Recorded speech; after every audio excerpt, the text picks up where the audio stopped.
ہم مقدمات جو ہیں سماعت کے لیے مقرر ہیں، جس میں چند اپیلیں ابھی ہم نے ارگو کر دی ہے، اور شاندانہ گلزار جو ہیں ان کے کاغذات نامزدگی جو ہیں وہ ریجیکٹ ہوئے تھے، اس پہ اپیل آج سماعت ہوئی اور فاضل ٹریبیونل نے جو ہیں شاندانہ گلزار کی اپیل منظور کر لی اور ان کو الیکشن لڑنے کی اجازت دے دی ہے۔ اسی طرح شہریار افریدی صاحب کے کاغذات نامزدگی ریجیکٹ ہوئے تھے، آج سید عتیق شاہ صاحب ہانریبل جج پشاور ہائی کورٹ نے سماعت کی اور اپیل الاؤ ہوئی ہے۔ شہریار افریدی صاحب بھی پارٹی کے ٹکٹ پہ پارٹی کے پی ٹی آئی کی طرف سے الیکشن لڑیں گے۔ میرے کاغذات نامزدگی جو ہیں مسترد ہوئے تھے، جسٹس وقار صاحب کی عدالت میں سماعت جو ہے 11 بجے کے بعد ہوگی۔ آج بیٹ کے نشان کا کیس بھی جو ہے ڈویژن بینچ کے سامنے مقرر ہیں۔ ہمارے پشاور ہائی کورٹ کے 2 فاضل جج صاحبان جو ہیں سماعت کریں گے۔ ہم نے انٹرم آرڈر کے اگینسٹ جو سنگل بینچ نے ویری کیا تھا اور ویکیٹ کیا تھا، اس کے اگینسٹ ہم نے سپریم کورٹ سے بھی رجوع کیا ہے، وہاں پہ کل کارروائی مقرر ہے۔ لیکن اگر آج سماعت ہوتی ہیں اور مقدمہ سنا جاتا ہے اور میرٹ پہ ڈیسائیڈ ہوتا ہے، چونکہ ارجنٹ نوعیت کا ہے، تو اس سے بہت ساری کنفیوژن جو ہیں وہ رفع ہو جائے گی اور مقدمہ ونس فار آل میرٹ پہ ڈیسائیڈ ہو جائے گا۔ لیکن اگر خدا نخواستہ ایڈجرن ہوتا ہے کسی بھی وجہ سے، تو پھر کل سپریم کورٹ میں جو پروسیڈنگ ہے وہ پھر بہت معنی رکھے گی پاکستان تحریک انصاف کے لیے۔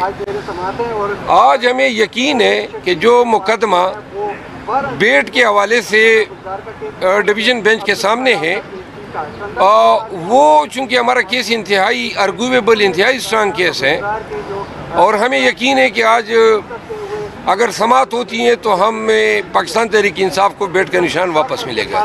شیر افضل مرود صاحب یہ بتائیں، جو کل فیصلہ آیا تھا تاحیات نااہلی سے متعلق، اس پہ آپ کیا کمنٹس کریں گے؟ تاحیات نااہلی کا جو کیس ہے، اس میں اس حد تک ہم اس کو زیادتی سمجھتے ہیں کہ خان صاحب کی تو تاحیات نااہلی بھی نہیں ہے، لیکن نااہلی ہیں توشہ خانہ کیس کی سزایابی کی وجہ سے۔ انصاف کا تقاضا یہ ہے کہ اگر ایک ہی نوعیت کے 2 مقدمات یا 10 مقدمات ایک ہی عدالت میں زیر سماعت ہو تو ان کو یکجا سنا جا سکتا ہے، اور عموماً ترجیح یہ ہوتی ہے۔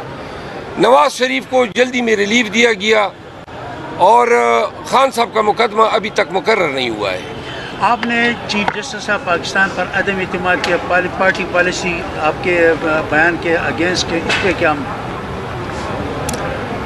میں نے وہ کیا جس کا مجھے کہا گیا، اور پھر پارٹی نے جو پالیسی مرتب کی تو میں پارٹی کے ڈسپلن کی وجہ سے اس کا پابند ہوں۔ تو پھر میں نے کہا کہ جی جو چینج پالیسی ہے میں اس کا پابند ہوں، اور جس طرح پارٹی ڈیسائیڈ کرے گی اس طرح ہم جائیں گے۔ آپ 32 انتخابات میں حصہ لے رہے ہیں یا نہیں؟ میرا خیال ہے کہ لے رہا ہوں۔ انشاءاللہ۔ اور ابھی تک کنفرم نہیں ہے پاکستان میں، ابھی تک تو ہمیں یہ پتہ نہیں ہے باہر نکلیں گے، گھر بخیر و عافیت جائیں گے، زندہ بھی جائیں گے یا نہیں، ملک میں حالات کیا ہے نہ یہ ابھی دیکھیں نا، آپ ہائی کورٹ آئے ہیں، یہ اس طرح جب آپ جاتے ہیں اور ہائی کورٹ کو نو گو ایریا بنا دیا جائے، کتنے ناکے لگی ہوئی ہیں اس پشاور ہائی کورٹ کے ارد گرد، اور میرا خیال ہے کہ آنریبل چیف جسٹس ابراہیم خان کو شاید علم نہیں ہے کہ پشاور ہائی کورٹ نے اس کو نو گو ایریا بنا دیا ہے۔ ہر جگہ پہ پولیس جو ہے، یہ تانے نہیں ہیں، یہ بنیادی حقوق کی عدالت ہے، یہاں پہ اس طرح نو گو ایریا بنا کے میرے خیال میں کہ یہ پشاور ہائی کورٹ کی توہین کر رہی ہے کے پی پولیس۔ آپ کیا سمجھتے ہیں کہ سپریم کورٹ آپ کے پی ٹی آئی کے ساتھ جو دوسری جماعتوں کے ساتھ ہو رہا ہے، آپ کے ساتھ کس طرح کیا جا رہا ہے؟ آپ کا سوال انتہائی ابہام کا شکار ہے۔ واضح کریں. مطلب پی ٹی آئی کے ساتھ ایک جیسا سلوک کیا جا رہا ہے سپریم کورٹ میں. کسی بھی عدالت میں پاکستان تحریک انصاف کے ساتھ قانون کے مطابق ٹریٹمنٹ نہیں ہو رہی ہے. ابھی آپ ٹریبیونل میں دیکھیں 100% اپیلیں ایکسیپٹ ہو رہی ہے. مطلب یہ ہے کہ 100% یہ سارے فیصلے غلط تھے. As a matter of policy P T I کو ٹارگٹ کیا گیا, سنگل آؤٹ کیا گیا, اور تمام امیدواروں کی انہوں نے بلا دریغ کاغذات نامزدگی رد کر دیے. میرے کاغذات نامزدگی مذہق خیز بات ہے. پشاور میں میرے 6 ہم نام شیر افضل نام کے ان کے واٹر سپلائی کے بل میرے کھاتے میں ڈال دیے کہ جی اس نے بل نہیں دیا ہے. اب میں نے جج صاحب کو کہا کہ جی یہ کس چیز کا سہارا لیں گے, یعنی اتنی اندھیر نگری ہیں اور چوپٹ راج ہیں. ریٹرننگ افسر نے یہ بھی نہیں دیکھا کہ وہ بل کس کے نام پہ ہیں, یعنی صرف ہم نام ہونے پہ آپ سزا دے رہے ہیں. اور اسی طرح شہریار افریدی کے نامینیشن پیپر سے 2 دن قبل خفیہ پرچے کر لیے اینٹی کرپشن کے, اس کا نام ڈال دیا. اب کہتے ہیں وہ پرچوں کا آپ نے ذکر نہیں کیا. بھائی پرچے کا ہمارے فرشتوں کو بھی علم نہیں تھا کہ آپ نے پرچے کیے ہیں. مسئلہ یہ ہے کہ کسی ایک ریٹرننگ آفیسر پہ اپنے اختیارات کے ناجائز استعمال پہ کوئی جرمانہ لگا. لوگوں کی آنکھیں تو تب کھلیں گی نا, رول آف لا تب ہوگا. یہ اپیل ایکسیپٹ ہو کے کاغذات نامزدگی بحال ہونا انصاف نہیں ہے. جنہوں نے غلط کام کیے ان کو سزا دیں, ان کو کڑی لگنی چاہیے ایسی ریٹرننگ آفیسر کو, ان کو جیل جانا. یہ فراڈ کیا انہوں نے الیکشن کے پروسیس میں. انہوں نے آئین کے جو مینڈیٹ ہیں اور الیکشن کمیشن کی طرف سے جو فرائض ان کو جو ہے تفویض ہوئے ہیں ان کا انہوں نے انحراف بھی کیا ہے. ان کا کام تھا فری, فیئر اور ٹرانسپیرنٹ الیکشن کرانا. یہ کس چیز میں لگ گئے ہیں؟ پی ٹی آئی کے کاغذات نامزدگی جو ہیں امیدواران کے انہوں نے تمام تقریباً ریجیکٹ کیے.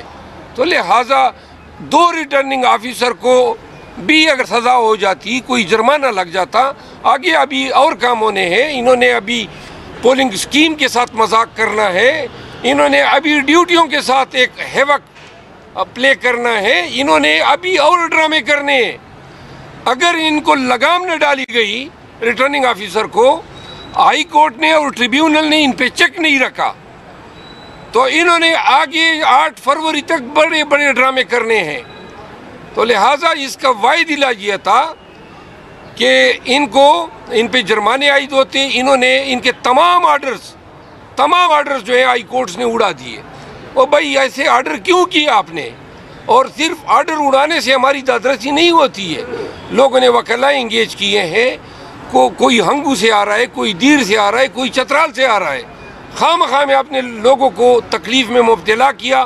پھر کمپین لوگوں کی آپ نے خراب کی.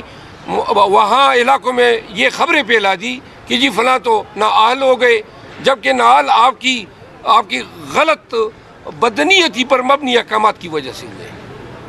Thank you.